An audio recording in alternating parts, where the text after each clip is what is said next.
Yan. Ito na yung Rampuri asil ko. Hindi ko pa sana siya i-breed. Kaya lang, anak ng Tipaklong, ang lakas niyan bumanat. Kaya yan, nagustuhan ko siya. Kahit medyo stag pa lang siya. Ngayon, binibreed ko na siya sa mga roundhead ko. Baka kasi mahuli pa ako. Gusto ko na makita anak niyan. Lakas sa taas, lakas sa baba. At siya lang yung asil na hindi nagbe-big hold. Kaya yan, napilitan ko ipasok na dito sa breeding pen. O, ayan na sila, o. Ayan. Ayan ang broodcock ko ngayon dyan. Oriental cross sa mga roundhead natin. Maraming panlaban tayo sa susunod.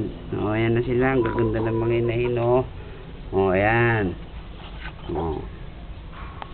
O, ayan. Closer look sa asil. O, yan ang Rampuri asil natin ngayon.